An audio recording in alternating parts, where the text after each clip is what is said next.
take a look at that. Roll it in. Here we go. Yes. You want me to lay out again after that instrumental break and then come back in with the fours toward the end, like before We C? may have you wail on that, baby, for the instrument. Here we go. This'll be what? Take two. Days my eyes, she's somehow closer now.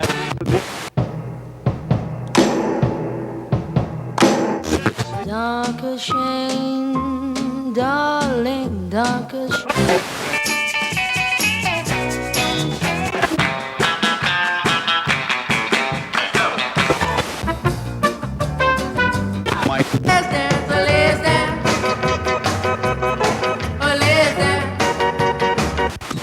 Strangers in the night.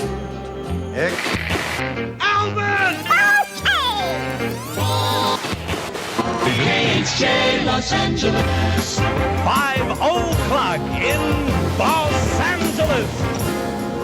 Would you like to ride in my beautiful balloon?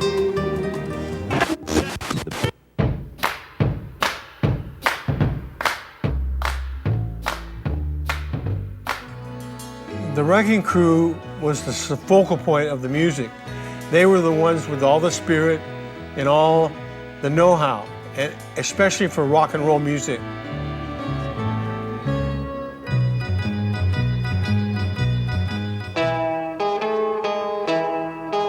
In the hardcore producing area, everybody knew what went on there. I mean, everybody knew that the best musicians played on all the sessions, but we as the general public didn't know. I had no idea that certain people didn't play their own records until the Monkees came along.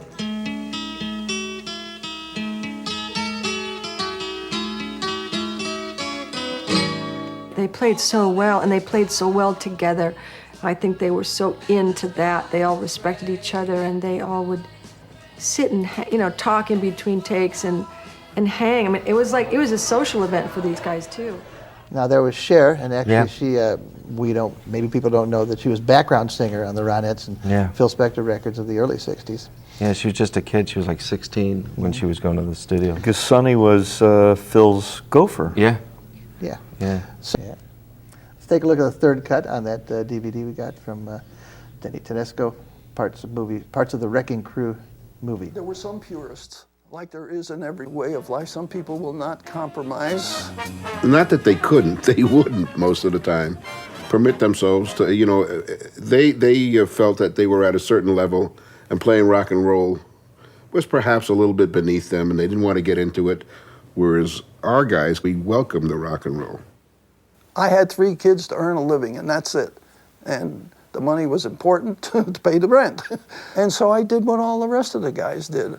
I got a Fender guitar and put the light gauge strings where you could bend them from here to Christmas and listen to some of the people that were doing this in the rock groups. And I got so I could play that stuff better than they could. What do you think is the fourth cut now? Let's take a look at that. Let's try for Carol. We'll try for Carol. Keep looking for Carol. This show will be called Searching for Carol. She was a woman bass player and played on every damn session. Yeah, I mean, she started off as a guitar player. Right. And Ray Pullman was the guy that really was the bass player at the time. Just roll it in whenever you got the fourth cut, assuming that we got it. Nope. The signature moment in Taste of Honey is when the bass drum is knocking 4 to the floor. We didn't have a way to get back to the time without, a count off. And Hal, said, let me hit the drum, the bass drum. Everyone will know when to come in. Larry Levine thought, the engineer, that we should keep that, and it was one of the things that people remember about the record. And it became kind of a trademark of the TJB. It was only because these professional musicians couldn't come in together.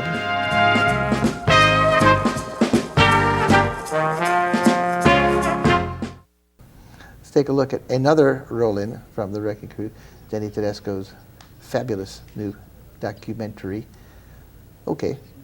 Here's the way that the beat goes on. Sounded when we first heard it. La-di-da-da-da. Da-da-da-da-da-da.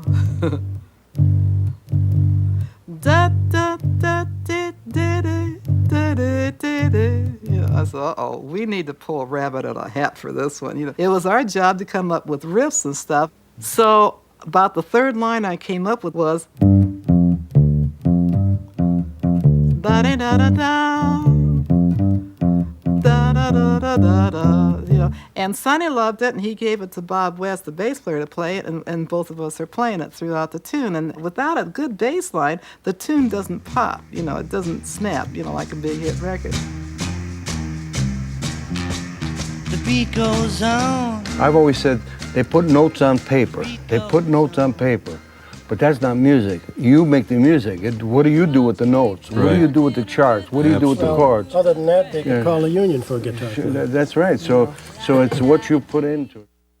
Denny Tedesco, in case it ends, thank you very much for coming. Thank you. I'll be looking around for The Wrecking Crew. Hope to see it on screens everywhere. Excellent. I will be seeing it. It's terrific. It's a great movie. Thank you. Great documentary. Doug Fieger, thanks for coming by. Thank you. What I call the creative studio guitar player.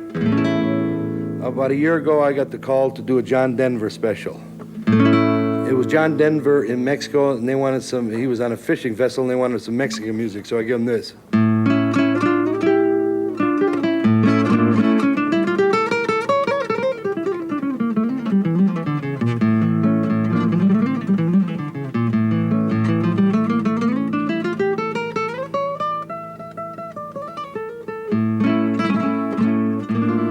Do Charlie's Angels. They were in Puerto Rico.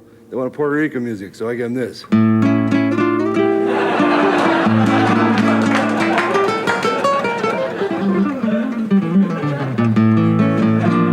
Starsky and Hutch was in a big revolt in Bolivia on one show. They wanted Bolivian music.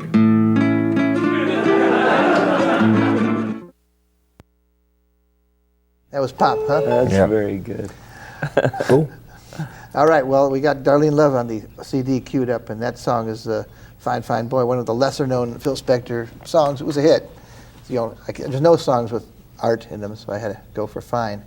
He's so fine is a cliche, so Fine, Fine Boy with Darlene Love. Your dad was probably on the session. Yeah. Along with, how many guitarists did they use at once on a Phil session? They would do 4 or 5, sometimes more. Yeah. It was like, so it'd be your dad, Louis Shelton? No, I don't think, Louis was much later. Was later? So Glenn, would it be Glenn? Glenn, Louis, Glenn, my father, it would have been Bill Pittman, it would have been Carol. Thank you. And Howard Roberts. Oh, right. And